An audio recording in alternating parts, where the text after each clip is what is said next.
Hello everyone. आज का हमारा टॉपिक है क्रोनोबायोलॉजी। ठीक है, क्रोनोबायोलॉजी क्या होती है? जो बायोलॉजिकल रिदम्स हमारे सिलेबस में दिए हैं उनके बारे में हम बात करेंगे। देखिए, क्रोनोबायोलॉजी बायोलॉजी की साइंस की एक ब्रांच है जिसमें हम क्या करते हैं, हम बायोलॉजिकल रिदम्स की स्टडी करते हैं। ठीक है, बायोलॉजिकल रिदम क्या चीज़ होती है जिसकी हम स्टडी करते हैं?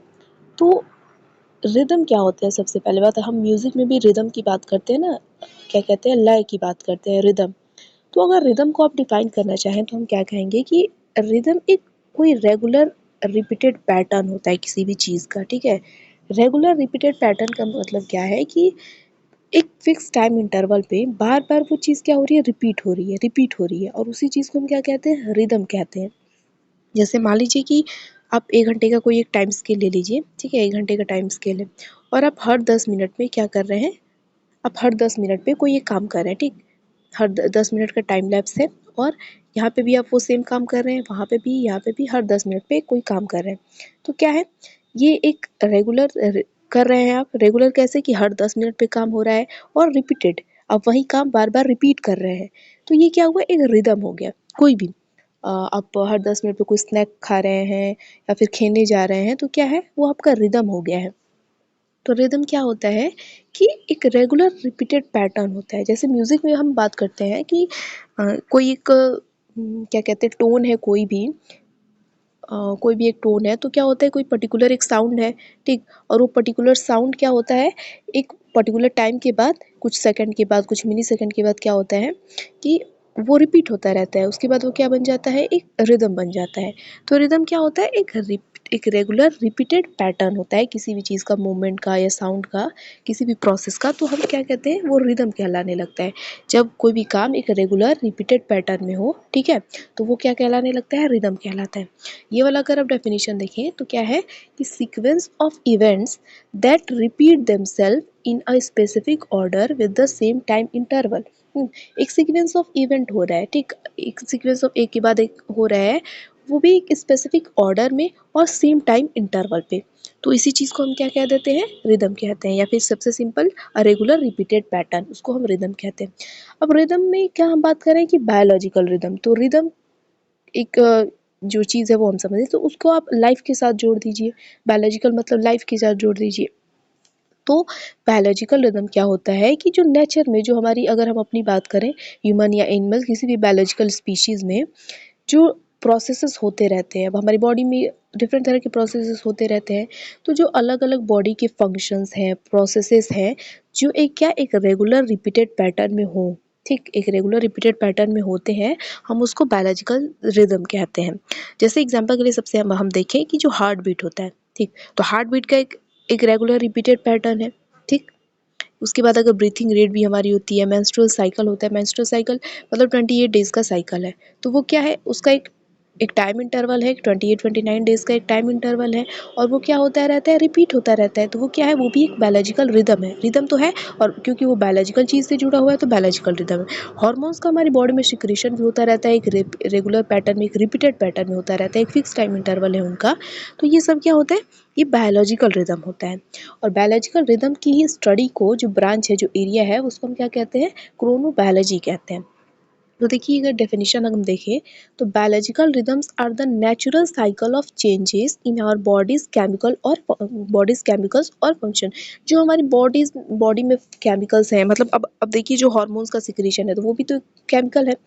तो क्या है, जो अलग अलग हमारी बॉडी में प्रोसेसेस होते रहते हैं, फंक्शंस होते रहते हैं, और जो केमिकल्स का रिलीज है, सिक्रीशन है, तो वो क्या होता रहता है, एक रेगुलर और रिपीटेड पैटर्न में होता रहता है। उनका एक फिक्स टाइम इंटरवल है और वो काम चलता रहता है। तो वो हो गया रिदम, और चूंकि लाइफ से रिलेटेड है तो हमारा बायोलॉजिकल रिदम। तो बायोलॉजिकल रिदम ये होता है, ऑल द बायोलॉजिकल इवेंट्स या फंक्शंस या फिर processes that are repeated at specific time interval. एक स्पेसिफिक टाइम इंटरवल पर क्या होते रहते हैं, ये रिपीट होते रहते हैं।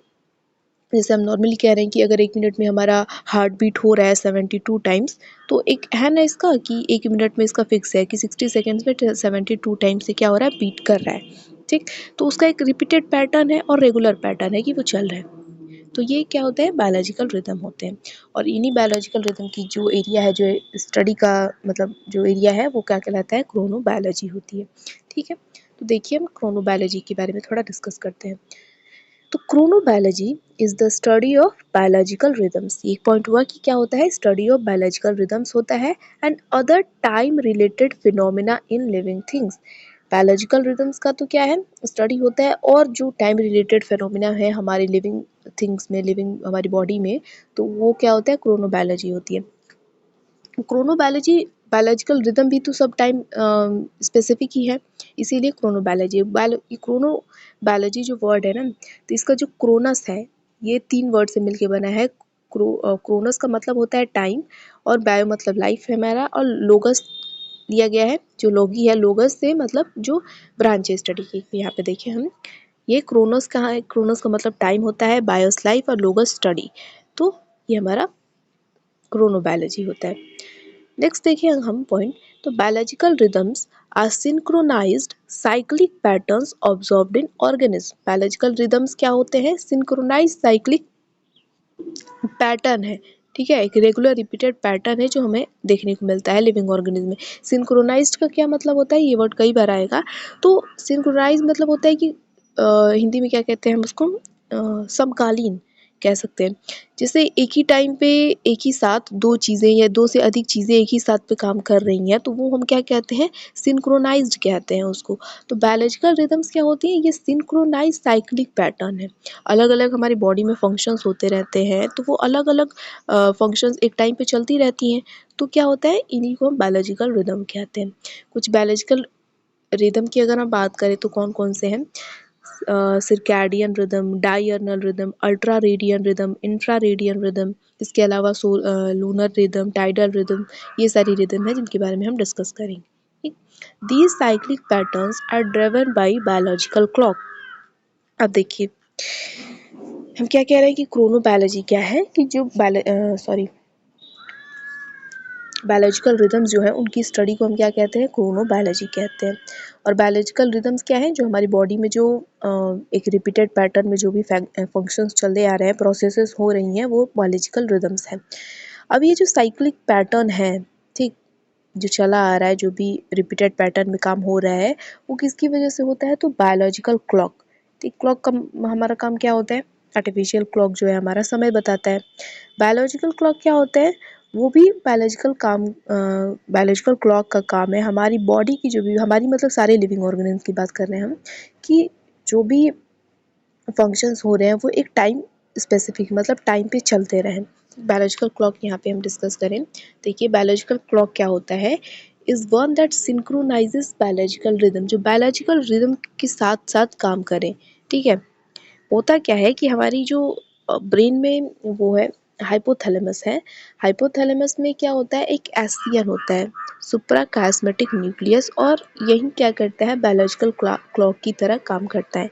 ठीक, इसके बारे में भी हम और थोड़ा और जानेंगे।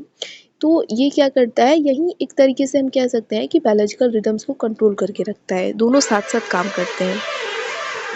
It gives the organism a sense of time, हमारी बॉडी को जो टाइम का सेंस है वो कौन बताता है, बायोलॉजिकल क्लॉक बताता है। The human body clock for instance help regulate the biochemical and physiological activities such as sleep and wakefulness cycle, body temperature, pattern of hormone secretion, blood pressure, digestive secretions, alertness etcetera. तो जो biological clock है, अगर human body में हम बात करें, जो human body का बायोलॉजिकल क्लॉक है, तो वो क्या क्या चीज़ों में हेल्प करता है, बायोकेमिकल और फिजियोलॉजिकल एक्टिविटीज़ को चलाने में, स्लीप और वेकफुलनेस साइकिल जो है हमारा उठने का सोने का जो टाइमिंग है उसको रेगुलेट करता है, बॉडी टेम्परेचर को रेगुलेट करके रखता है, जो हार्मोन सिक्रीशन का पैटर्न है, ये सब देखिए, ये सब क्या है, बायोलॉजिकल रिदम है सारी चीज़ें। ठीक, क्योंकि एक रिपीटेड रेगुलर पैटर्न में चलती रहती हैं, और इन सारी चीज़ों को कह सकते हैं हम क्या करते हैं, करवाने का काम करता है बायोलॉजिकल क्लॉक। ये हमारी बॉडी को टाइम का सेंस देता है कि हाँ इस टाइम पे अब ये चीज़ करवानी है। ठीक, तो ये होता है बायोलॉजिकल क्लॉक।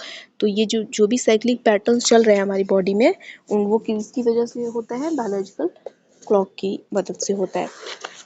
अब नेक्स्ट पॉइंट क्या है कि chronobiology encompasses other fields of study such as anatomy, genetics, physiology and behaviour. तो इन सारी चीज़ों को भी जो है, एनाटॉमी, जेनेटिक्स, फिजियोलॉजी, बिहेवियर, इन सारी चीज़ों को भी एसोसिएट करता है। मतलब ये सारी चीज़ें क्रोनोबायोलॉजी इन सारी चीज़ों को भी लेकर चलता है।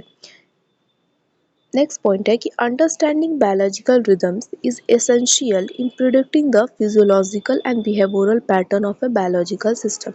क्रोनोबायोलॉजी जो है जिसमें हम बायोलॉजिकल रिदम्स के बारे में समझ रहे हैं, तो ये बहुत एक ज़रूरी चीज़ है कि हमारे बॉडी में जो भी फिजियोलॉजिकल और बिहेवियरल पैटर्न्स हैं, जो प्रोसेसेस हैं, वो सही से चल रही हैं ये जानने में, और क्या है, क्या दिक्कतें हो सकती हैं ये बात भी प्रिडिक्ट करने में हेल्पफुल होता है। An expert in this field is called chronobiologist. तो ये बात याद रखेंगे, क्रोनोबायोलॉजी को स्टडी करने वाला हम क्या कहते हैं, क्रोनोबायोलॉजिस्ट कहते हैं उसको। ठीक है, अब ये तो बात हुई क्रोनोबायोलॉजी क्या होती है, रिदम्स क्या होते हैं इनके बारे में। अब हम बात करते हैं सर्कैडियन रिदम के बारे में। सर्कैडियन रिदम क्या है, ये एक तरह का बायोलॉजिकल रिदम है। बायोलॉजिकल रिदम क्या होता है, जो हमारी बॉडी में, आई मीन लिविंग ऑर्गेनिज्म की बॉडी में जो रेगुलर रिपीटेड पैटर्न पे जो भी फंक्शंस हो रहे हैं वो क्या होते हैं, वो बायोलॉजिकल रिदम होते हैं। बायोलॉजिकल रिदम में हमारा जो हम पहला देखेंगे वो क्या है, हमारा सर्कैडियन रिदम। तो हमारे सिलेबस में 3 रिदम्स दिए हैं, सर्कैडियन दिया है, ठीक, लूनर और टाइडल। तो उनके बारे में हम डिटेल में डिस्कस करेंगे, और जो 1-2 रिदम है उनके बारे में जान लेंगे कि वो क्या होता है। ठीक है, तो देखिए सर्कैडियन रिदम क्या होता है, इसका जो लाइफ आई मीन जो साइकिल होता है ना, साइकिल की टाइमिंग वो होती है 24 आवर, 24 घंटे। ठीक है, इसका पूरा ये 24 घंटे में जो भी फंक्शंस होते रहते हैं वो सब किसके अंदर आते हैं, जो भी रिदम्स होती रहती है सर्कैडियन रिदम के अंदर आती हैं। ठीक है, तो देखिए circadian rhythm are 24 hour cycles that are part of the body's internal clock running in the background to carry out essential functions and processes। तो circadian rhythm तो मतलब इम्पॉर्टेंट चीज़ क्या है कि ये 24 आवर साइकिल होते हैं। ठीक, जो हमारी जो भी बॉडी के इसेंशियल फंक्शंस और प्रोसेसेस करवाते हैं।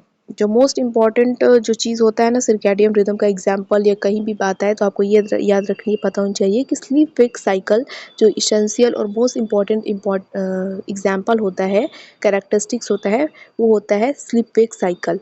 ठीक, देखिए सर्कैडियन रिदम का टाइम पीरियड क्या है, 24 घंटे है। 24 घंटे के अंतराल पे, 24 घंटे के भीतर जो भी फंक्शंस होते रहते हैं 24 घंटे के अंतराल पे हम कहेंगे, तो वो क्या होता है कि सर्कैडियन रिदम होता है। सर्कैडियन रिदम का जो सबसे मोस्ट इम्पॉर्टेंट और वेल नोन कैरेक्टर है, एग्जाम्पल है, वो क्या होता है, स्लीप वेक साइकिल होता है। सोने का उठने का जो टाइमिंग है वो सर्कैडियन रिदम के अंदर आता है। ठीक, नेक्स्ट क्या है कि different systems of the body follow circadian rhythms that are synchronized with a biological clock in the brain। तो जो हमारी बॉडी के डिफरेंट सिस्टम्स हैं वो क्या करते हैं, वो circadian rhythm को फॉलो करते हैं, और जो बायोलॉजिकल क्लॉक है, ठीक है, उसके साथ वो मिलकर सिंक्रोनाइज मतलब एक समय पे ही मिलकर काम करते हैं। This internal clock is directly influenced by environmental cues, especially light, which is why circadian rhythms are tied to the cycle of day and night। एक नेक्स्ट इंपॉर्टेंट चीज़ क्या है, सर्कैडियन रिदम की सबसे पहले इंपॉर्टेंट क्या है कि इसका जो टाइम पीरियड क्या होता है, 24 आवर होता है। नेक्स्ट क्या एग्जांपल इसका है, स्लीप वेक साइकिल होता है। ठीक है, नेक्स्ट अगर हम इसकी क्यूज़ की बात करें, क्यूज़ मतलब सिग्नल, जो इसका मोस्ट इम्पॉर्टेंट सिग्नल होता है वो क्या होता है, लाइट होता है। ठीक है, लाइट जो हमारी सोलर लाइट है, आर्टिफिशियल लाइट भी हम कह सकते हैं, कर सकते हैं, लेकिन जो मेजर है हमारा मोस्ट इंपॉर्टेंट क्या होता है, सोलर लाइट होती है, वो सबसे इम्पॉर्टेंट सिग्नल होता है, इसका क्यू होता है। और इसी की वजह से जो मोस्ट इम्पॉर्टेंट जो ये फिनोमिना करवाता है सर्कैडियन रिदम, वो क्या होती है, स्लीप वेक साइकिल, सोने और उठने का जो समय है, साइकिल है, उसको कौन रेगुलेट करता है, सर्कैडियन रिदम। और क्यों करता है, क्योंकि इसका जो मोस्ट इम्पॉर्टेंट जो क्यू है, जो सिग्नल है, वो क्या है, लाइट है। ठीक, और लाइट की वजह से ही ये क्या करवाता है, हमारा स्लीप वेक साइकिल करवाता है, और इसीलिए ये डे और नाइट से रिलेटेड जो साइकिल है वो इनको रेगुलेट करता है। ठीक, अब नेक्स्ट चीज़ यहाँ पे एक बात लिखी गई है कि जब बढ़िया से देख, क्योंकि सर्कैडियन रिदम का मेन फिनोमिनन क्या है, स्लीप वेक साइकिल है। तो अगर ये बढ़िया से इसके बारे में भी और हम बात करेंगे कि सर्कैडियन रिदम डिस्टर्ब हो जाए तो क्या दिक्कतें हो सकती हैं। उससे पहले ये बात लिखी गई है कि जब बढ़िया से सब कुछ प्रॉपरली अलाइन रहता है, सब कुछ बढ़िया से रहता है बॉडी में, और जो भी लाइफस्टाइल है, तो जो सर्कैडियन रिदम हमारा होता है वो कंसिस्टेंट और रीस्टोरेटिव बढ़िया एक स्लीप क्या करता है, प्रोमोट करता है। लेकिन जब ये सर्कैडियन रिदम किसी तरह से डिस्टर्ब हो जाए या ऑफ हो जाए तो कई सारी स्लीप से रिलेटेड जो प्रॉब्लम है वो क्रिएट हो जाती है, जैसे इंसोम्निया हो गया और भी डिफरेंट चीज़ें जो हम आगे डिस्कस करेंगे। ठीक, इसके अलावा कुछ रिसर्च में ये भी पता चला है कि जो सर्कैडियन रिदम होते हैं ये हमारी बॉडी के फिजिकल और मेंटल हेल्थ को भी क्या करते हैं, अफेक्ट करते हैं। तो ये एक पॉइंट था। अब हम नेक्स्ट बात करते हैं कि सर्कैडियन रिदम काम कैसे करता है। देखिए क्या कह रहे हैं हम कि सर्कैडियन रिदम का जो मेन जो क्यू है, जो सिग्नल है वो क्या है, लाइट है। ठीक, तो होता क्या है कि यहाँ पे देखते हैं हम ये चीज़, होता क्या है कि हम कह रहे हैं कि बायोलॉजिकल क्लॉक के साथ मिलकर ये क्या करते हैं, सिंक्रोनाइज्ड होकर ये सारे रिदम्स चलते रहते हैं। तो जो हमारी बायोलॉजिकल क्लॉक है वो क्या है, एससीएन है। अभी होता क्या है कि मान लीजिए कोई ह्यूमन है तो ब्रेन में हाइपोथैलेमस में ये एससीएन मौजूद होता है, जो बायोलॉजिकल क्लॉक है ये होता है। बात करेंगे सर्कैडियन रिदम की, तो सर्कैडियन रिदम में जो लाइट होता है वो मेन इंपॉर्टेंट जो हमारा क्यू होता है, जो सिग्नल होता है ये होता है। ठीक, इसी की वजह से ये डे और नाइट के जो भी साइकिल्स है उनको रेगुलेट करता है, most important sleep wakefulness cycle. ठीक है, होता क्या है अगर हम इसकी वर्किंग की बात करें तो जो आइज़ होती हैं, आइज़ क्या करती हैं, लाइट को परसीव करेंगी। ठीक, यहाँ से लाइट गई, अब ये आइज़ क्या करती हैं, या सॉरी आइज़ क्या करती है, लाइट को ब्रेन के पास भेजेंगी। ब्रेन में हाइपोथैलेमस में क्या होगा, एससीएन है, वहाँ पे जाएगा। एससीएन के पास जब जाता है तो ये क्या करता है, पीनियल ग्लैंड को क्या करती है, एक्टिवेट करती है। और पीनियल ग्लैंड एक्टिवेट होता है तो वो जो भी फैक्टर रिलीज़ करना है, जैसे एग्जांपल के लिए नाइट के समय, रात के समय मेलाटोनिन रिलीज़ होता है जिसकी वजह से हमें नींद आती है, तो ये चीज़ रिलीज़ होती है। तो एक सिंपल इसका फ्लो चार्ट है कि काम कैसे करता है कि सबसे पहले लाइट आइज़ के थ्रू लाइट जाती है, लाइट आइज़ क्या करती है, उसको ब्रेन में भेजती है, लाइट ब्रेन में जाती है, ब्रेन में जाने के बाद एससीएन में पहुंचती है, एससीएन में पहुंचने के बाद, एससीएन मतलब जो हमारी बायोलॉजिकल क्लॉक है। ठीक, ये ये फिर क्या करेगी, ये पीनियल ग्लैंड को भेजती है, पीनियल ग्लैंड फिर जो सिक्रीट करना रहता है, जैसे एग्जांपल के लिए मेलाटोनिन रात में सिक्रीट होता है तो उसको सिक्रीट करता है। तो ये एक सिंपल इसका एक है कि ये कैसे काम करता है। ठीक, तो ये है कि कैसे सर्कैडियन रिदम काम करता है।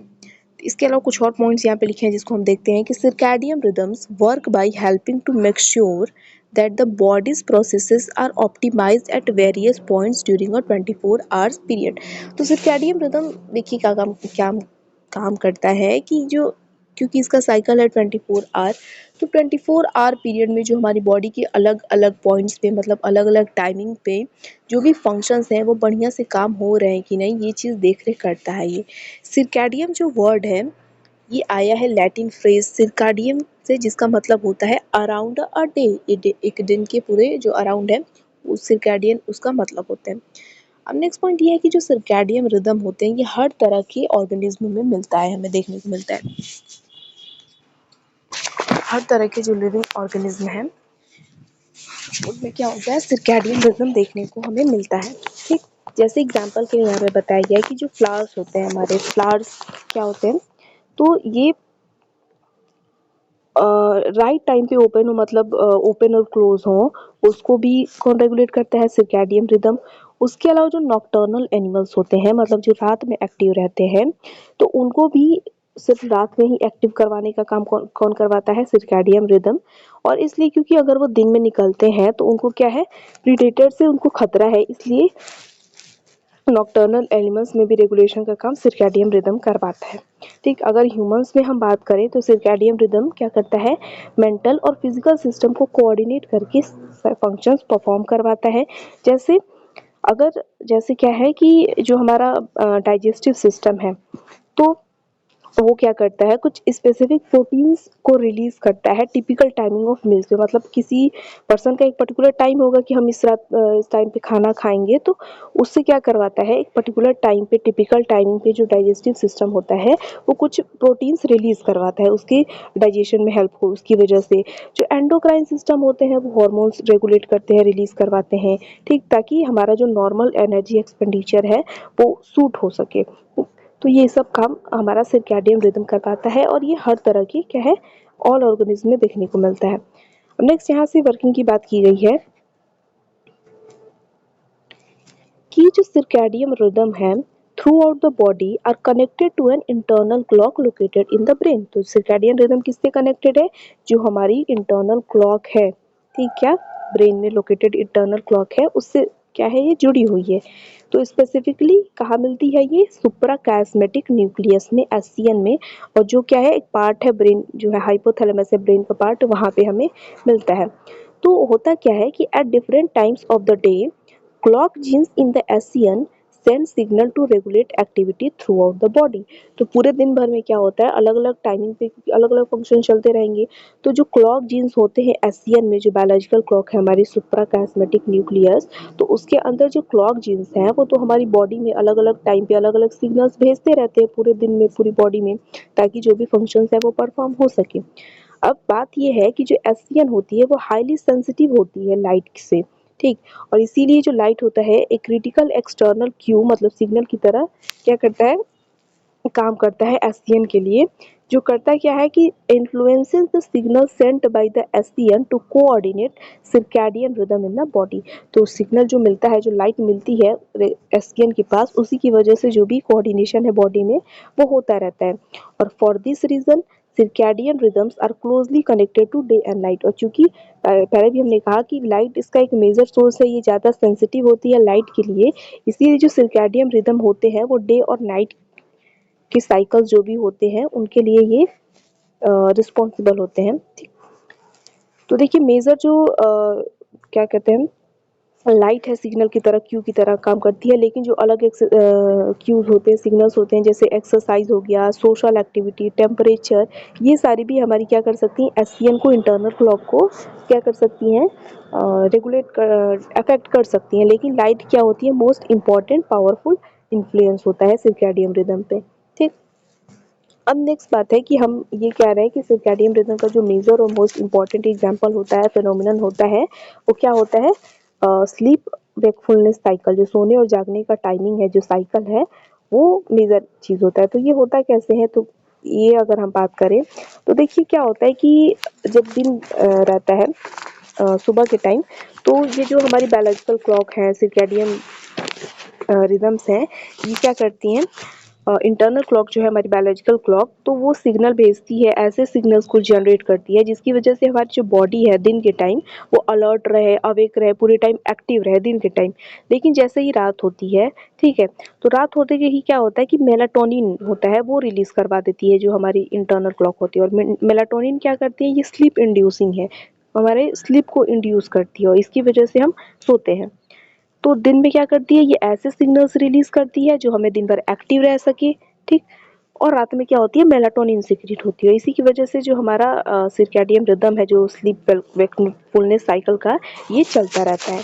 तो देखिए जो स्लीप वेक साइकिल है वो क्या है, one of the most clear और क्रिटिकल एग्जांपल है हमारा किसका, सर्कैडियन रिदम का। तो दिन के दौरान क्या होता है, जो लाइट का एक्सपोजर होता है, तो इंटरनल क्लॉक के पास लाइट का एक्सपोजर जाएगा, सिग्नल जाएगा, तो उसकी वजह से क्या होता है, जो हमारी इंटरनल क्लॉक होती है वो ऐसे सिग्नल्स जनरेट करती है, तो जो क्या करती है, अलर्टनेस क्या करती है, हमारी बॉडी में जनरेट करती है, और जिसकी वजह से हम अवेक रहते हैं और एक्टिव रहते हैं दिन भर। लेकिन जैसे ही रात होती है, जो इंटरनल क्लॉक होती है वो मेलाटोनिन का प्रोडक्शन शुरू कर देती है, ठीक। और मेलाटोनिन का काम क्या है, प्रोमोट स्लीप, ये स्लीप को प्रमोट करता है, और ठीक, and then keep transmitting signal that help us to stay asleep throughout the night. उसके बाद एक बार मेलाटोनिन का सिक्रेशन हो जाता है, ठीक है, उसके बाद ऐसे कुछ सिग्नल्स ये भेजती रहती है जिससे हम रात भर सो सके, ठीक। और इस तरीके से जो हमारा सर्कैडियन रिदम होता है वो स्लीप और वेकफुलनेस साइकिल को जो है पूरे दिन और रात में उसको क्या करता रहता है, अलाइन करता रहता है, रेगुलेट करता रहता है, ताकि हमें एक स्टेबल साइकिल मिल सके रेस्ट का और अपनी एक्टिविटी को करने का भी, ठीक। तो इस तरीके से जो सर्कैडियन साइकिल होता है वो हमें अफेक्ट करता है, स्लीप और वेकफुलनेस को।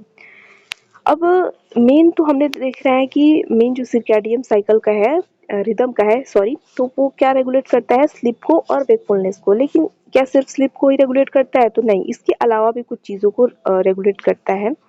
मतलब जैसे रिसर्च चल रही है अभी भी, तो ये रिसर्च से हमें पता ये चल रहा है कि सर्कैडियन जो रिदम है वो मेटाबॉलिज्म और वेट को भी कंट्रोल करती है, रेगुलेट करती है। कैसे? तो ब्लड शुगर और कोलेस्ट्रॉल के लेवल को रेगुलेट करने का काम भी सर्कैडियन रिदम करती है, और इसकी वजह से जो मेटाबॉलिज्म और वेट है वो भी क्या है, हमारा सर्कैडियन रिदम उनको भी देखता है। ठीक?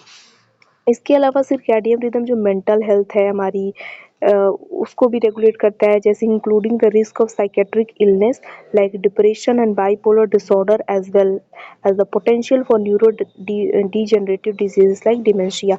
तो बाइपोलर डिसऑर्डर हो गया, डिप्रेशन हो गया, डिमेंशिया हो गया, इन सारी चीज़ों को भी इन्फ्लुएंस करता है, हमारी मेंटल हेल्थ को इन्फ्लुएंस करके कौन?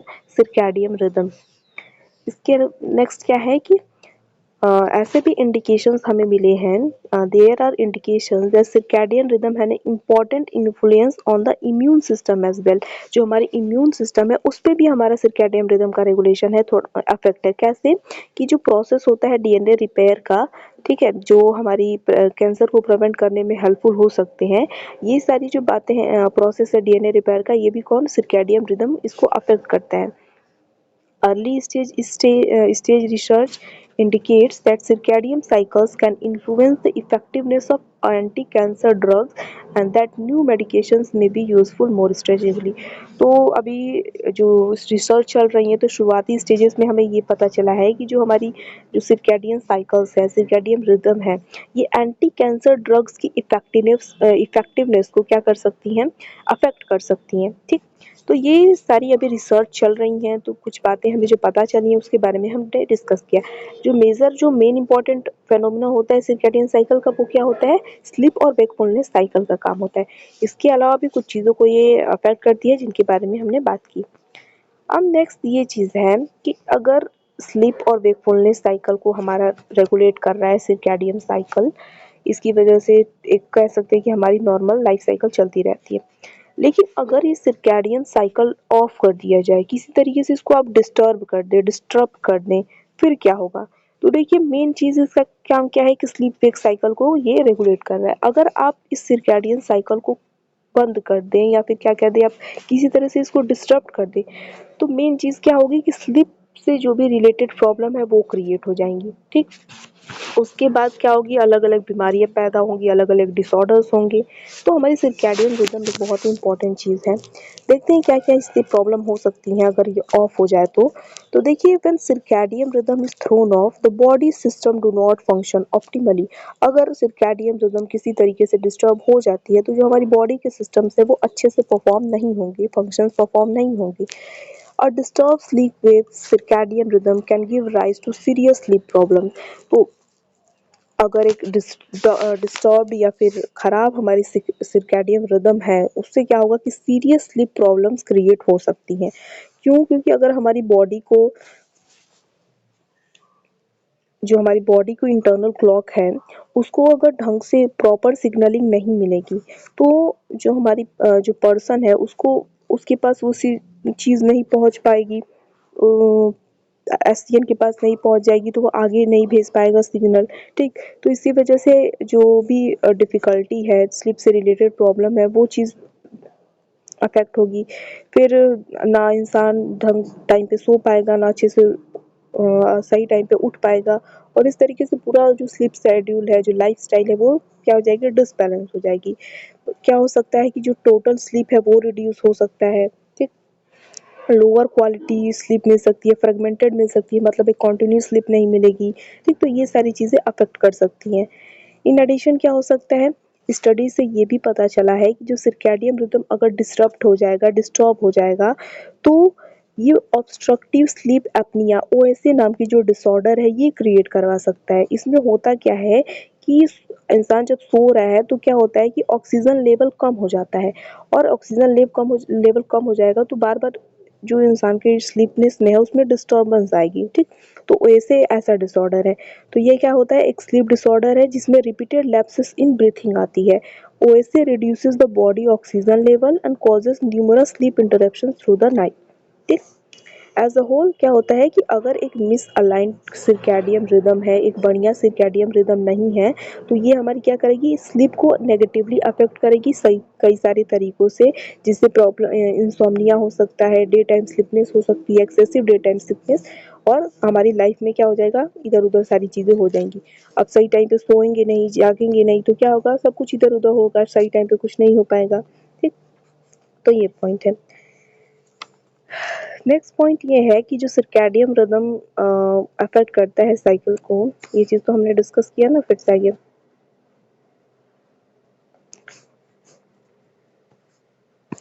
एक सेकंड, यहाँ पे कि अगर सर्कैडियन रिदम डिस्टर्ब हो जाए तो उससे ये सारी प्रॉब्लम होंगी, स्लीप रिलेटेड प्रॉब्लम्स होंगी।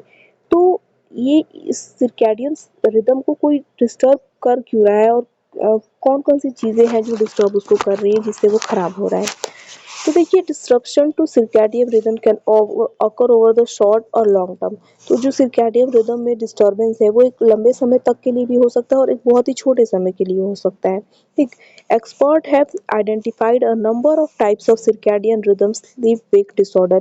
जो भी एक्सपर्ट्स हैं, क्रोनोबायोलॉजिस्ट हैं, उन्होंने क्या किया, कई तरह के जो स्लीप वेक डिसऑर्डर हैं, circadian rhythm sleep wake disorder हैं, पता लगाया है, जो क्या करवाते हैं, सर्कैडियन रिदम को अफेक्ट करते हैं, उनको डिस्टर्ब करते हैं और अलग-अलग डिसऑर्डर्स क्रिएट करते हैं। जैसे हम बात करें, सबसे पहला है तो जेट लैग डिसऑर्डर। तो जेट लैग में क्या है, इसको आप जेट से याद रख सकते हैं। इसमें क्या होता है कि जो लोग फ्रीक्वेंटली क्या करते हैं, अलग-अलग देशों में ट्रैवल करते हैं, अलग-अलग टाइम ज़ोन में ट्रैवल करते हैं, तो क्या होता है एरोप्लेन से, तो उनका जो स्लीप वेक साइकिल है वो डिस्टर्ब हो जाता है। क्यों? क्योंकि मान लीजिए अगर एक कंट्री में, इंडिया की बात करें, तो हमारी कंट्री में टाइम लाइन थोड़ी दूसरी है, दूसरे कंट्री में दूसरी है, ठीक है? तो इस तरीके से आप यहाँ पे 11 बजे 10 बजे सो रहे हैं रात को, और वहाँ पे उस टाइम पे आप जगे हुए हैं, तो पूरा का पूरा एकदम से चेंज हो जाएगा। तो उस चीज़ को, ऐसे डिसऑर्डर को हम क्या कहते हैं, जेट लैग डिसऑर्डर कहते हैं। इसमें होता क्या है कि this occurs when a person travels across multiple time zone in a short period of time. एक शॉर्ट पीरियड ऑफ टाइम में आप कई सारे अलग-अलग टाइम जोन में जाते हैं, तो जेट लैग डिसऑर्डर होता है। इससे हमारी स्लीप वेक साइकिल डिस्टर्ब होती है, सर्कैडियन रिदम डिस्टर्ब होता है, ठीक। Until a person's circadian rhythm can acclimate to the day-night cycle of their new location, they are likely to suffer sleeping problems and fatigue from jet lag. तो एक country से दूसरे time zone में, दूसरे country में कोई जा रहा है और तब तक वो वहाँ के टाइम से एडजस्ट करेगा खुद को, तब तक क्या होता है, स्लीपिंग प्रॉब्लम्स उसको हो जाती हैं, और जेट लैग से क्या होता है, बहुत ही थकान हो जाती है, ठीक। तो ये एक रीज़न है हमारा, किसका, एक डिस्टर्ब्ड सर्कैडियन रिदम का। उसके अलावा शिफ्ट वर्क डिसऑर्डर है। इसमें क्या होता है कि लोग अलग-अलग शिफ्ट में काम करते हैं, ठीक। तो आप अगर कोई नाइट शिफ्ट कर रहा है या कोई डे शिफ्ट कर रहा है, इसमें एक्सचेंज हो जाए, उल्टा-सीधा कर दे कोई भी, ठीक। तो क्या होता है, इससे भी स्लीप साइकिल डिस्टर्ब होगी। मान लीजिए कोई पर्सन पहले नाइट शिफ्ट करता था और अब क्या कर रहा है, कुछ टाइम के लिए, थोड़े टाइम के लिए उसने क्या किया, डे शिफ्ट शुरू कर दिया है। तो अब उसकी जो साइकिल है वो डिस्टर्ब हो गई है। इसकी वजह से क्या होगा, सर्कैडियन रिदम डिस्टर्ब हो जाएगा। तो जब सर्कैडियन रिदम डिस्टर्ब हो जाएगा, स्लीप साइकिल डिस्टर्ब हो जाएगी, तो अलग-अलग स्लीप रिलेटेड डिसऑर्डर्स क्रिएट हो सकते हैं, ठीक। तो work obligations can cause major disruptions in person circadian rhythm, ठीक। Shift work, which requires having to work through the night and sleep during the day, puts a person's sleep schedule directly at odds with the local daytime daylight hours, ठीक है। Next क्या है, delayed sleep wake phase syndrome. इसमें क्या होता है कि this type of circadian rhythm disruption is associated with staying up late at night and sleeping in late at morning। तो इसमें क्या है, एक तरह से कह सकते हैं कि फिलहाल में हम सब इसी से लगे हुए, एक नॉर्मली, कि रात में देर तक जागना और सुबह लेट से उठना, ये वाला जो डिसऑर्डर है ना, ये होता है delayed sleep wake phase syndrome, ठीक। तो इससे क्या होगा, फिर से स्लीप साइकिल बिगड़ेगी, सर्कैडियन रिदम बिगड़ेगा, ठीक। The exact cause is unknown. तो इसका जो एग्जैक्ट कॉज है वो तो अभी अननोन है, पता नहीं चला है। But delayed sleep wake phase syndrome में be related to genetics, underlying physical condition and a person behaviour. तो एग्जैक्ट कॉज जो है, मैकेनिज्म, वो नहीं पता है अभी, लेकिन तभी भी क्या होता है कि ये जो डिलेड स्लीप वेक सिंड्रोम है, ये जेनेटिक्स से भी रिलेटेड हो सकता है, फिजिकल कंडीशन, जो इंसान का खुद का बिहेवियर है, उसका लाइफस्टाइल है, उन सारी चीज़ें भी ये करवा सकती है। इसके अलावा non 24 hour sleep wake cycle disorder, तो ये इसमें ये होता है एक्चुअली किसमें, ब्लाइंड पीपल में होता है, ठीक है। चूँकि वो लाइट को परसीव नहीं कर पाते हैं तो जो क्यू है, जो सिग्नल है वो सर्कैडियन रिदम को रेगुलेट करने के लिए वो नहीं मिल पाता है, ठीक। तो उनमें ये डिसऑर्डर होता है, ठीक है। नेक्स्ट है irregular sleep wake rhythm disorder. Irregular sleep wake rhythm क्या होता है कि people with this rare disorder have no consistent pattern to their sleep and may have many nap or short sleeping period throughout the 24 day। तो irregular sleep rhythm में disorder में क्या होता है कि जो भी पर्सन है उसका कोई एक फिक्स पैटर्न नहीं होता है सोने का, वो दिन भर में कभी भी सो जाएगा, छोटे छोटे नैप लेता रहेगा, तो एक फिक्स पैटर्न ना है, नहीं है। तो सोने का कोई फिक्स पैटर्न नहीं, उठने का कोई फिक्स पैटर्न नहीं है, तो वैसे ही सर्कैडियन रिदम क्या है, डिस्टर्ब है, ठीक। तो irregular sleep wake rhythm disorder is frequently connected to conditions that affect the brain such as dementia or traumatic brain injury। तो जो irregular sleep एक rhythm disorder है, ये बहुत ही सीरियस कंडीशंस भी क्रिएट कर सकता है, जैसे डिमेंशिया और ट्रोमेटिक ब्रेन इंजरी भी करवा सकता है, ठीक। नेक्स्ट है कि सम सर्कैडियन डिस्ट्रप्शंस और रिलेटेड टू इंडिविजुअल बिहेवियर। कुछ सर्कैडियन जो डिस्ट्रप्शंस हैं, ये तो हमने कुछ कॉजेज देखे, तो वो क्या है, जो एक पर्सन है उसका खुद का बिहेवियर भी क्या करता है, उससे रिलेटेड होता है, मतलब खुद का बिहेवियर भी सर्कैडियन रिदम को डिस्टर्ब कर सकता है, जैसे सच एज फॉर ट्रैवल और work that make sleep wake schedule inconsistent with normal day at hours.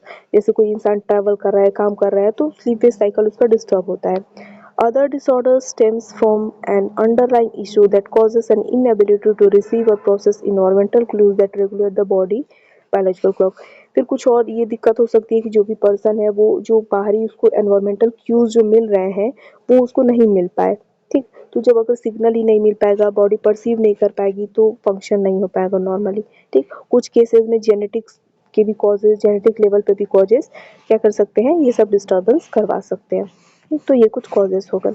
उसके बाद एक और पॉइंट ये है कि अगर ये जो सर्कैडियन रिदम क्या होता है हमारा डिस्टर्ब है, तो उसको हम मेंटेन कैसे कर सकते हैं। तो देखिए पहली बात तो ये है कि हम पूरा पॉसिबल ये नहीं है कि हम खुद से सर्कैडियन रिदम को एकदम मेंटेन कर पाएँ, लेकिन कुछ एक स्लीप को बेहतर बनाने का ट्रिक्स जो भी क्या कहते हैं वेज़ हैं वो हम अपना सकते हैं, जैसे कि सीक आउट सन, मतलब दिन के समय आप नेचुरल लाइट में जाइए, ठीक है। उससे क्या होगा, सिरकैडियन जो क्यू है उसको मिलेगा, सनलाइट मिलेगी तो फंक्शन होगा प्रॉपर्ली। एक कंसिस्टेंट स्लीप शेड्यूल बनाइए कि मुझे इस टाइम पे सोना है, इस टाइम पे उठना है। एक्सरसाइज डेली करिए, कैफीन को अवॉइड करिए और limit light before bed. Bed के टाइम, सोने के टाइम आप लाइट को लिमिट कर दीजिए, कम कर दीजिए, बंद कर दीजिए, क्योंकि रात के टाइम हमने देखा कि मेलाटोनिन सिक्रीट होता है, तो अंधेरा रहेगा जितना तो मेलाटोनिन सिक्रीट होगा और बढ़िया उतनी बढ़िया नींद आएगी, ठीक। तो ये कुछ हमारे क्या है, सर्कैडियन रिदम को मेंटेन करने के पॉइंट्स हैं। तो देखिए सर्कैडियन रिदम से रिलेटेड जितने भी पॉइंट्स थे मैंने एक जनरल नॉलेज के तौर पे भी जो भी करना था वो ऐड कर दिया है, जैसे कि क्या क्या डिसऑर्डर्स के कॉज हैं, कैसे मेंटेन कर सकते हैं, ये चीज़ पे, ठीक। तो ये सर्कैडियन रिदम का टॉपिक हमने डिस्कस किया। अब नेक्स्ट हम बात करते हैं जो हमारा नेक्स्ट रिदम है, बायोलॉजिकल रिदम, टाइडल रिदम के बारे में हम बात करते हैं, ठीक। टाइडल रिदम,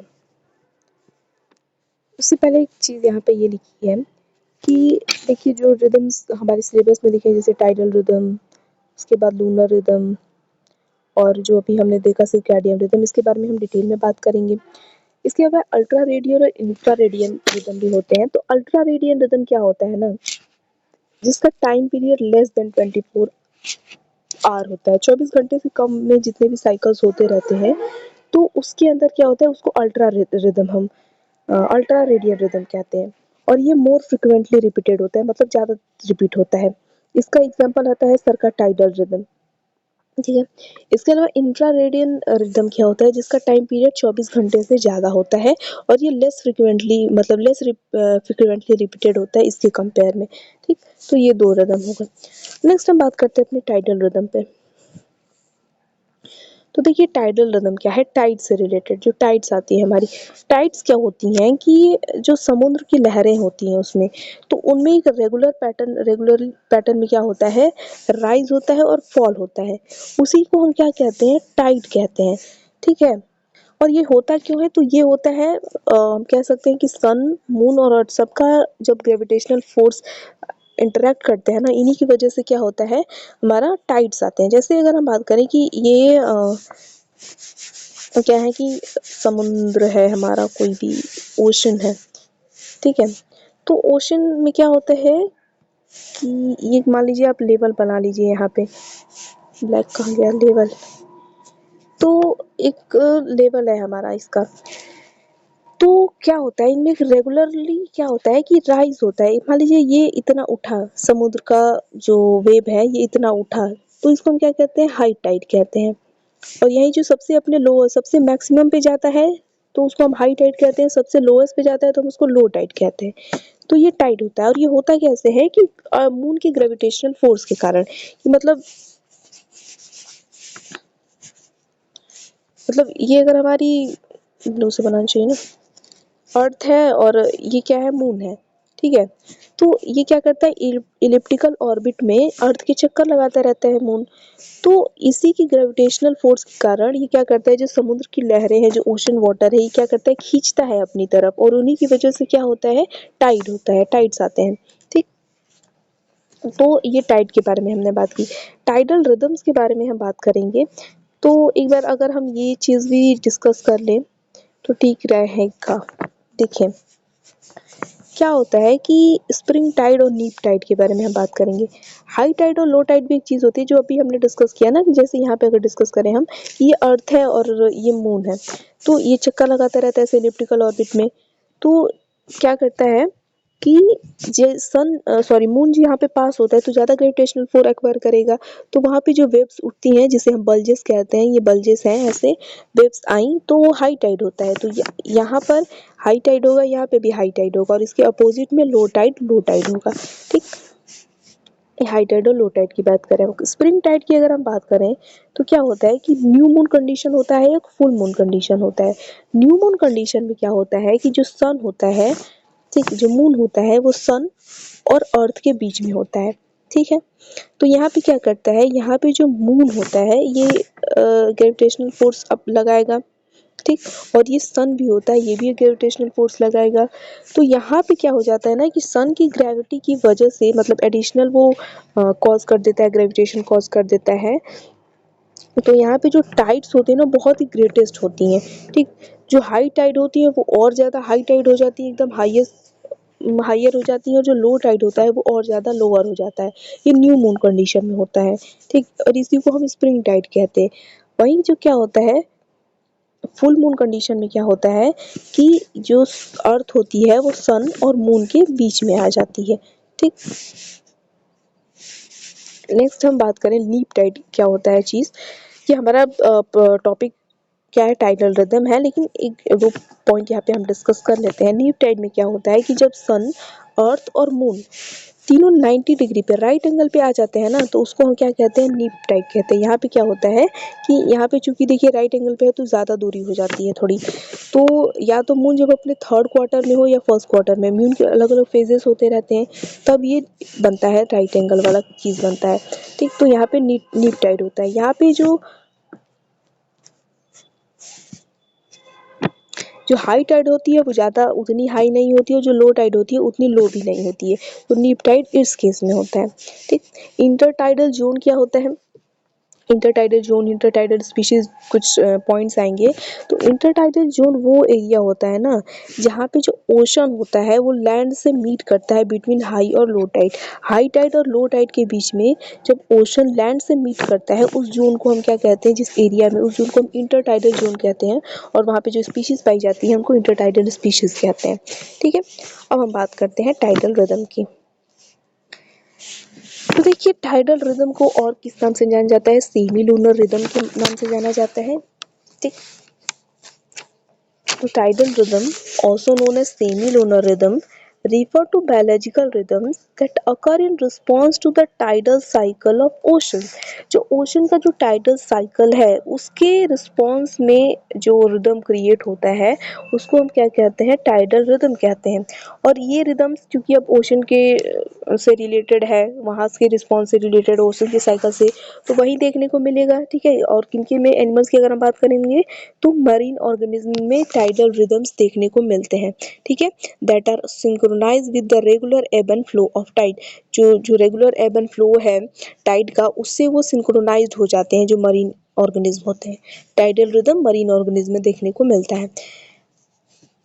नेक्स्ट है कि tidal rhythm are most prominently seen in coastal area. सही बात है, ओशन से रिलेटेड जो कोस्टल एरियाज हैं वहाँ पे टाइडल रिदम देखने को मिलता है, और वहाँ पे ऑर्गेनिज्म क्या होते हैं, डायरेक्टली इन्फ्लुएंस्ड होते हैं टाइडल पैटर्न से। उन्होंने अपनी लाइफ को कह सकते हैं कि जो भी फंक्शंस है रिदम से उसको एसोसिएट कर लिया है टाइडल रिदम से।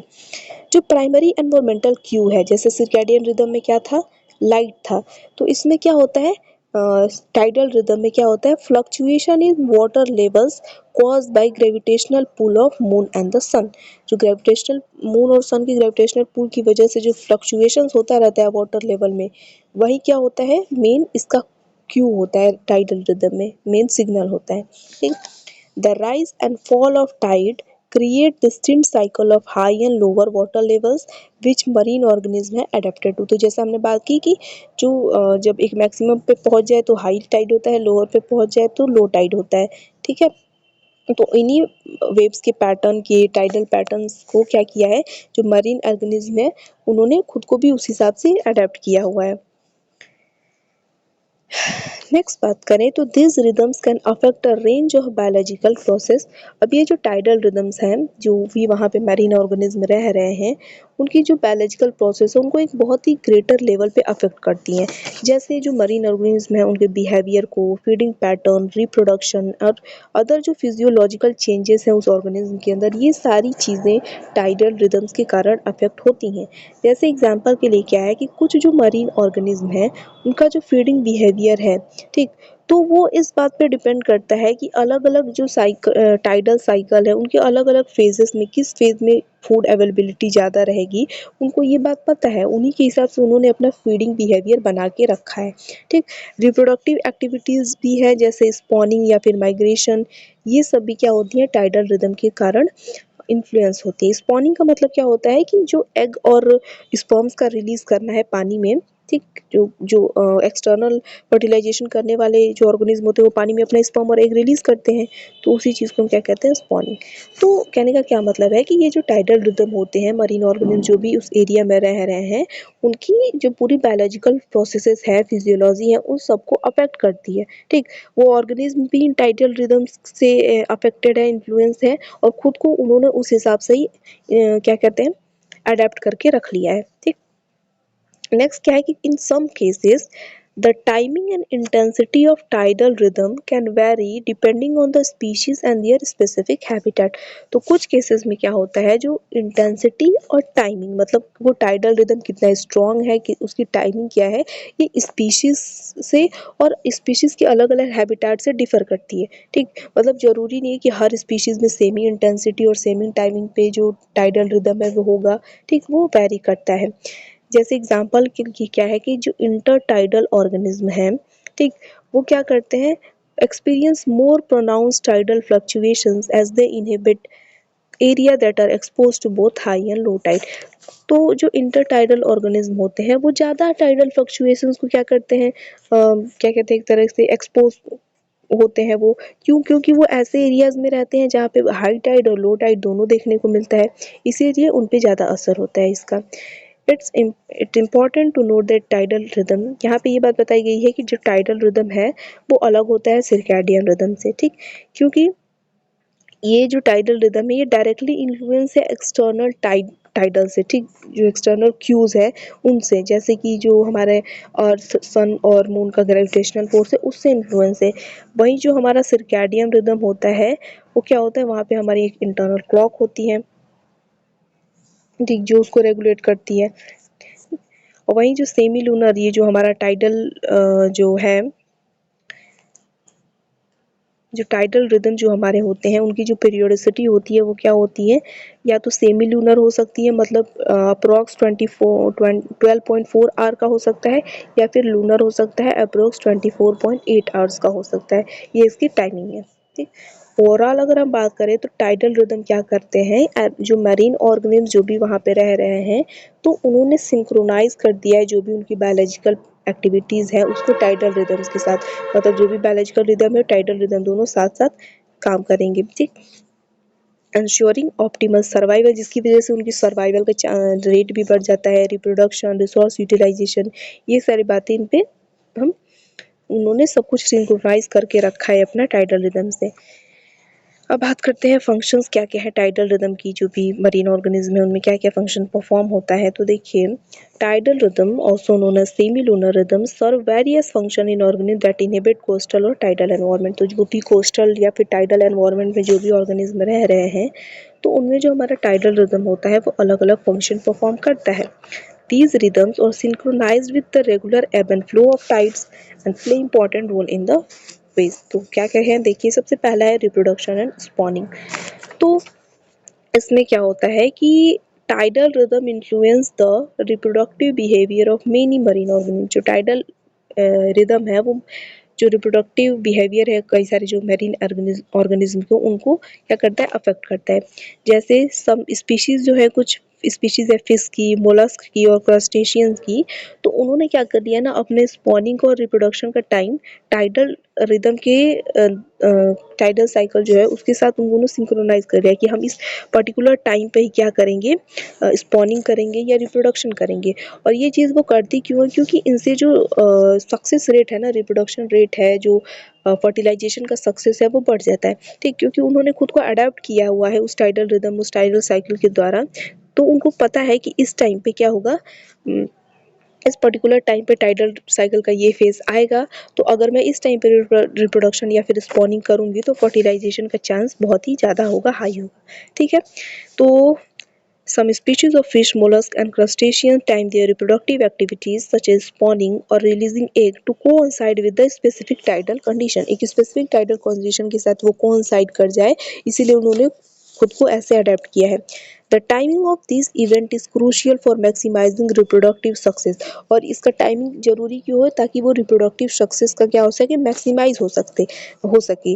As it allows for the efficient dispersal of gametes and increase the likelihood of successful fertilization and survival of offspring। क्यों, क्योंकि वो जो लाइक्लीहुड है फर्टिलाइजेशन का, सक्सेसफुल फर्टिलाइजेशन का, ये बढ़ जाता है और उस ऑर्गेनिज्म का सर्वाइवल भी बढ़ जाता है। तो रिप्रोडक्शन और स्पॉनिंग इस तरीके से इन्फ्लुएंस है टाइडल रिदम के द्वारा। नेक्स्ट क्या है, फीडिंग और न्यूट्रिएंट अवेलेबिलिटी। तो इसके बारे में थोड़ा सा हमने बात अभी किया कि कुछ ऑर्गेनिज्म ने क्या कर लिया है, अपना फीडिंग बिहेवियर भी क्या कर लिया है, टाइडल रिदम के साथ एसोसिएट कर लिया है, कि उनको ये पता है कि इस पर्टिकुलर रीजन में, इस टाइडल फेज में क्या होगा, रिसोर्स अवेलेबिलिटी ज़्यादा होगी, कम होगी, यहाँ पे हमें ज़्यादा भोजन मिलेगा, यहाँ पे हम ज़्यादा सुरक्षित हैं। तो उसके हिसाब से उन्होंने खुद को इन्फ्लुएंस किया है। ठीक, तो tidal rhythm can affect feeding behaviour and nutrient availability for organism in tidal environment. जो टाइडल एनवायरनमेंट में रह रहे हैं इन जो भी एनिमल, तो उनको ये अफेक्ट करता है टाइडल रिदम भी। As tide bring in and carry away water, they transport nutrient, sediment and organic matter। तो जैसे टाइड्स आती हैं तो वो क्या करेंगे, अपने साथ वाटर, खाने की चीज़ें, जो भी ऑर्गेनिक चीज़ें हैं, सेडिमेंट है, वो भी लेके आती हैं और बहा के लेके जाएंगी भी। तो ऑर्गेनिज्म है adapted to their feeding behaviour to take advantage of this tidal cycle. तो ये जो भी मरीन ऑर्गेनिज्म है उन्होंने इस बात का फ़ायदा उठाना सीख लिया है भाई, कि अब टाइड आएगा तो उसके साथ भोजन आएगा, ऑर्गेनिक चीज़ें आएंगी, तो उस हिसाब से उन्होंने फीडिंग बिहेवियर अपना बनाया हुआ है। जैसे एग्जांपल के लिए कुछ स्पीशीज़ है शोर बर्ड्स की और मरीन इनवर्टिब्रेट्स की, तो ये क्या करती है ना, लो टाइम के दौरान बहुत ही एक्टिवली फोरेज, मतलब बहुत एक्टिवली खाना खाती हैं अपना भाई आराम से। क्यों, क्योंकि वहाँ पे फूड सोर्सेज और ये चीज़ क्या होती है, डिपॉजिटेड डेट्रिटस, ये सारी चीज़ें उन्हें मिल जाती हैं लो टाइड के दौरान। और tidal rhythm help organism align their feeding behaviour with the availability of resources. तो रिसोर्सेज की एबिलिटी का मतलब बढ़िया खाना होगा, बहुत ज़्यादा खाना होगा, तो वहाँ पे एक्टिवली फोरेज उनका बढ़ जाता है, तो लो रिदम के दौरान। तो टाइडल रिदम इस तरीके से फूडिंग और न्यूट्रिएंट बिहेवियर को, एवेलेबिलिटी को अफेक्ट करती है। नेक्स्ट क्या चीज़ है, बिहेवियर एंड एक्टिविटी पैटर्न, कि किस टाइडल फेज पे किस तरीके से काम हो रहा है, ये सारी चीज़ों को भी अफेक्ट करता है टाइडल रिदम। तो क्या है कि tidal rhythm influence the behaviour and activity pattern of organism in tidal habitats. जैसे कि मेनी इंटर टाइडल जो स्पीशीज होती हैं वो क्या करती है, स्पेसिफिक एक्टिविटी पैटर्न उन्होंने अपना अपनाया हुआ है जब प्रिडिक्टेबल राइज और फॉल होती है टाइड में। जैसे एग्जांपल के लिए कुछ स्पीशीज क्या करती हैं, बरोज में अपनी जो उनका बरो है या फिर जो रॉकी रिवाइसेस में चट्टानों में जो दरारें आ जाती हैं, तो हाई टाइड के दौरान वो क्या कर देती हैं, उसके अंदर चल जाती हैं ताकि वो प्रीडेशन से बच सके, ठीक है। और एक्टिव हो जाती है फिर लो टाइड के दौरान, जब उनका जो सबमर्ज, मतलब मान लीजिए हाई टाइड आया तो जो भी उनका रहने का स्थान था वहाँ पे सब पानी वानी आ गया, सब डूब गया, तो वो सब क्या चल जाती हैं, बरोज में चली जाती हैं या फिर जो चट्टानों की दरारें होती हैं उसमें चली जाती हैं ताकि वो जिंदा रह सके। जैसे ही लो टाइड होता है तो फिर से उनका जो घर है भाई बढ़िया से हैबिटेट है वो सब एक्सपोज हो जाता है, तो वो फिर से आ जाती हैं। तो एक्टिविटी पैटर्न, बिहेवियर पैटर्न इस तरीके से होता है। Tidal rhythm help regulate these behavioral shift for allowing organisms to optimize their energy expenditure and survival strategies। तो टाइडल रिदम इस तरीके से बिहेवियरल शिफ्ट करने में मदद करता है और अपनी जो सर्वाइवल स्ट्रेटजीज है उसको भी इन्हांस करने में। नेक्स्ट क्या है, हैबिटाट सिलेक्शन एंड जोनेशन। तो टाइडल रिदम किस तरीके से हैबिटाट सिलेक्शन में रोल प्ले करता है, तो tidal rhythm play a role in shaping habitat selection zonation pattern in coastal ecosystem. कैसे कि organism often exhibit distinct vertical distributions along the intertidal zone occupying specific region that correspond to their tolerance to desiccation, predation और resource availability। तो देखिए हर organism की तरह जो coastal areas में tidal environment में जो रहते हैं जानवर, तो वो भी अपने लिए ऐसा हैबिटेट चूज करते हैं जहाँ पे उनकी रिसोर्स अवेलेबिलिटी ज़्यादा हो, प्रीडेशन कम हो, ठीक, मतलब उनको तो मिल सके लेकिन उनको कोई कम खा सके, तो ऐसा एरिया वो क्या करते हैं, ढूंढते हैं। तो ये जो टाइडल रिदम है ना, उनको ये जोनेशन पैटर्न, मतलब अलग अलग जो जोन है, अलग अलग उसमें रहने का जो पैटर्न है उसमें रहने में हेल्प करती है। कैसे कि टाइमिंग और duration of submersion and exposure to air, कि किस टाइम पे टाइड आएगा, किस टाइम पे टाइड नहीं आएगा, किस टाइम पे पानी लगा रहेगा, किस टाइम पे धूप आएगा, ये पैटर्न बता के, क्योंकि अब वहाँ पे रहने वाले ऑर्गेनिज्म उस चीज़ को नोटिस तो करेंगे ना, तो उस हिसाब से वो अपना घर द्वार जो भी है वो बना के रखे रहते हैं, ठीक, जिससे जो सर्वाइवल और डिस्ट्रीब्यूशन है अलग अलग स्पीसीज का उस टाइडल जोन में ये हो सके। ठीक। अब नेक्स्ट है सर्कुलेटरी और रेस्पिरेटरी एडेप्टेशन। तो सर्कुलेटरी और रेस्पिरेटरी एडेप्टेशन का टाइटल रिदम से क्या लेना देना है, तो ये लेना देना है कि कुछ जो इंटरटाइडल उस एरिया में रहने वाले ऑर्गेनिज्म हैं, जैसे कुछ मरीन वॉर्म्स या फिर क्रस्टेशियंस होते हैं, तो उनके पास स्पेशलाइज स्ट्रक्चर होते हैं, ठीक, जो गैस एक्सचेंज करवाने में, सर्कुलेशन करवाने में मदद करते हैं। कब, जब पानी लगा हुआ होता है या फिर जब एरियल एक्सपोजर होता है तब, ठीक, तो उनके पास अलग अलग स्ट्रक्चर है, डिफरेंट स्पेसिफिक स्ट्रक्चर है, जब पानी होगा तब भी गैस एक्सचेंज करने के लिए और जब नहीं होगा तब भी। तो these adaptations are timed with the tidal rhythm to ensure efficient respiration and maintain physiological homeostasis in fluctuating environment। तो ये सारी adaptations उन ऑर्गेनिज्म को अलग अलग फ्लक्चुएटिंग एनवायरनमेंट में रहने में मदद करता है, ठीक है। एक ओवरऑल अगर हम चीज़ देखें, कंक्लूजन देखें, तो जो टाइडल रिदम होता है वो ऑर्गेनिज्म को क्या मदद करता है कि वो जो भी उसका बायोलॉजिकल प्रोसेस है उसको सिंक्रोनाइज करके रखे, जो एब एंड फ्लो है टाइड का, मतलब हाई टाइड लो टाइम का जो भी फ्लो है उसके साथ, ठीक, ताकि उनकी reproductive activities, feeding behaviour, habitat selection और फिजियोलॉजिकल एडेप्टेशन कोस्टल या फिर टाइडल एनवायरनमेंट में एंश्योर रह सके।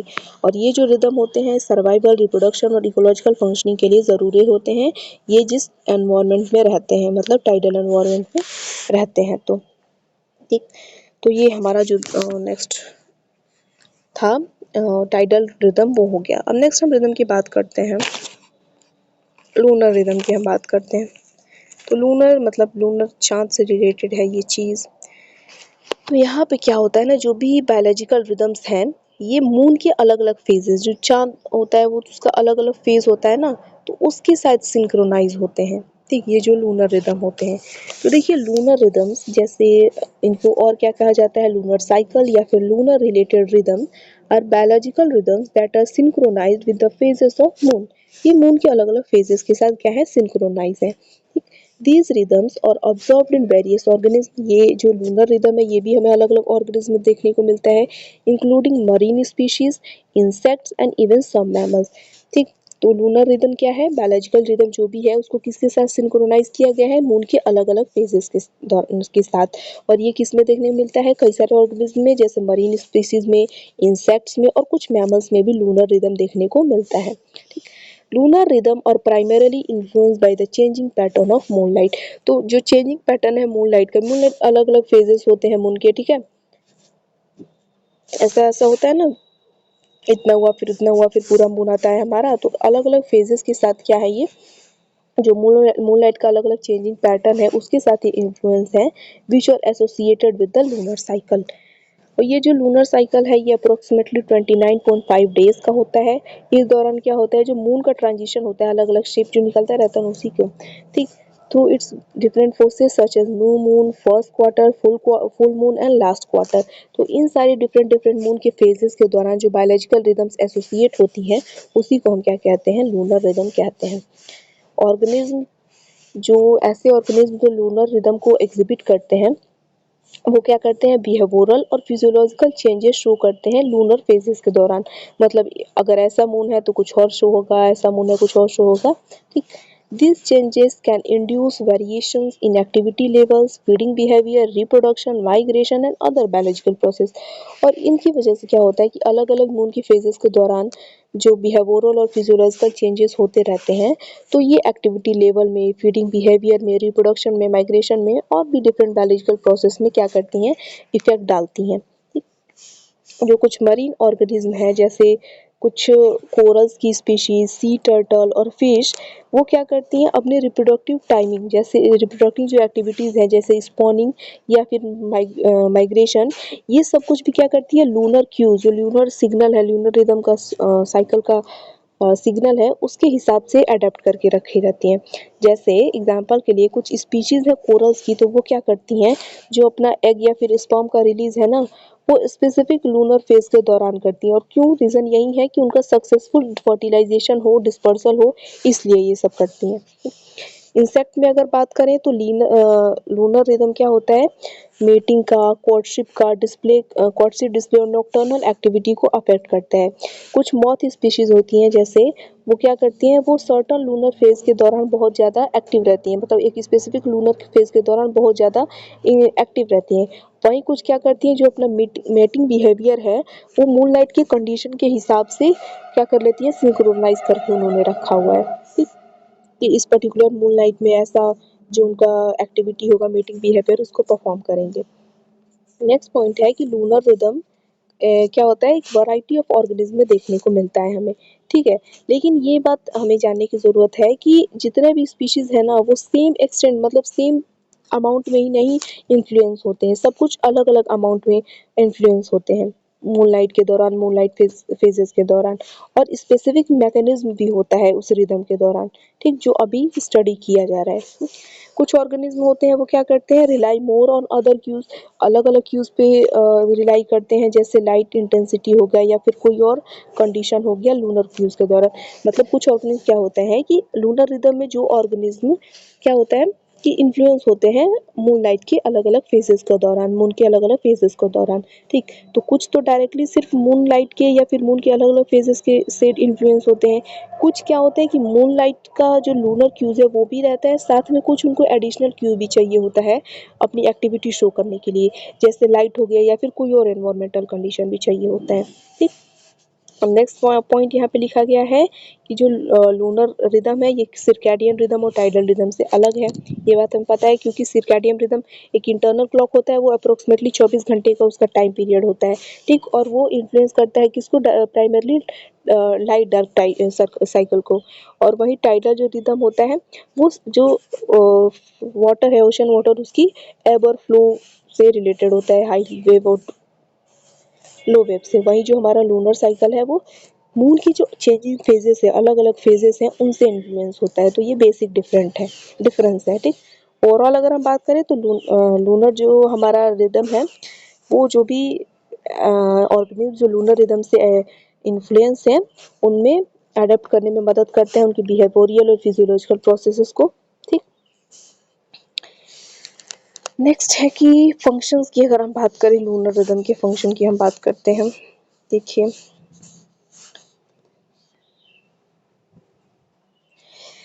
तो पहला पॉइंट तो ये लिखा गया है कि एग्जैक्ट जो मैकेनिज्म है और सिग्निफिकेंस है लूनर रिदम का, ठीक, वो अभी भी स्टडी किया जा रहा है, रिसर्च जारी है।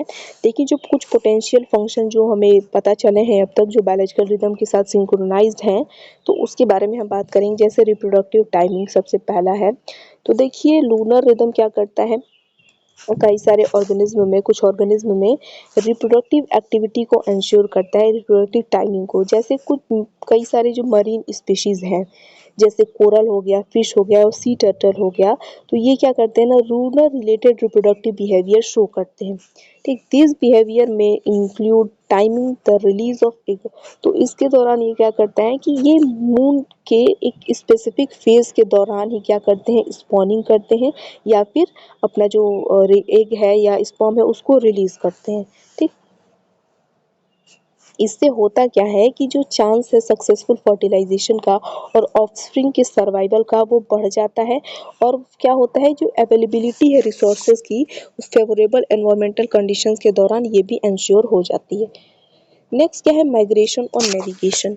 तो लूनर रिदम माइग्रेशन करने में भी हेल्प करता है कुछ ऑर्गेनिज्म में। जैसे कुछ ऑर्गेनिज्म जैसे बर्ड हो गई या इंसेक्ट हो गए, तो वो मूनलाइट को यूज करते हैं अपना लॉन्ग डिस्टेंस माइग्रेशन करने में। ठीक, जैसे मूनलाइट क्या करता है, एक रिलायबल सोर्स की तरह काम करता है डायरेक्शन बताने में और ओरिएंटेशन बताने में, और इसकी वजह से वो माइग्रेट कर पाते हैं।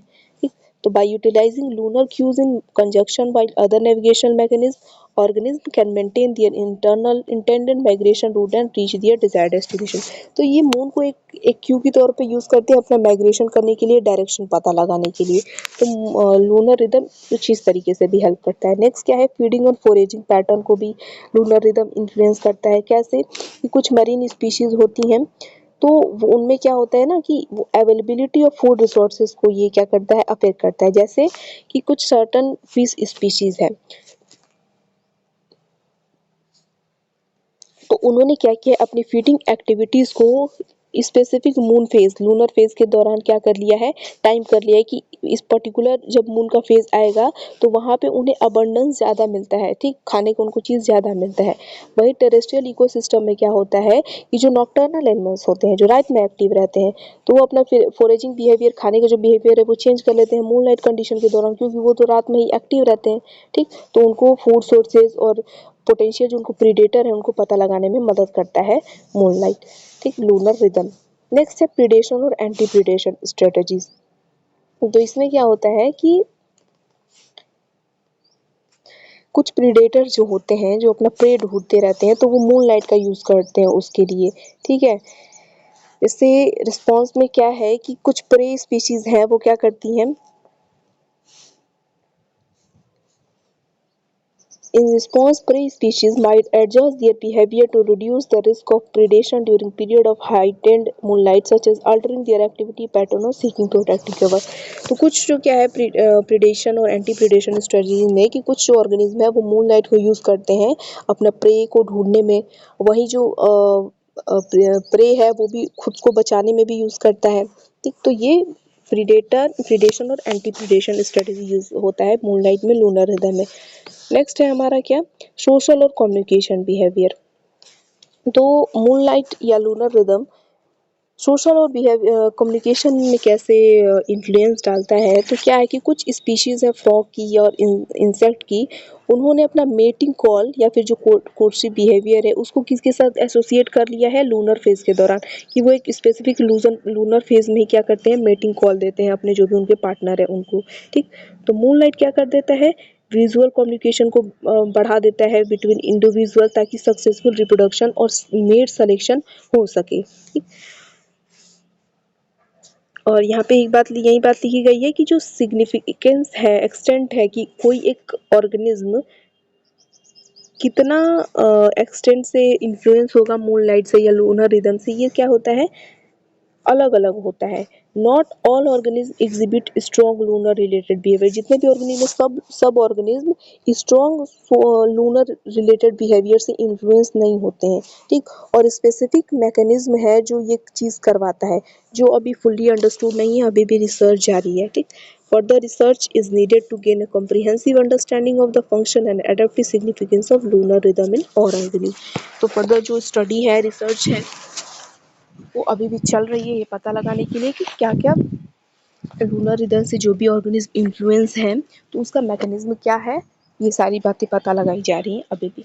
तो ये जो हमारा क्रोनोबायोलॉजी वाला टॉपिक और बायोलॉजिकल रिदम वाला टॉपिक है ये कंप्लीट होता है।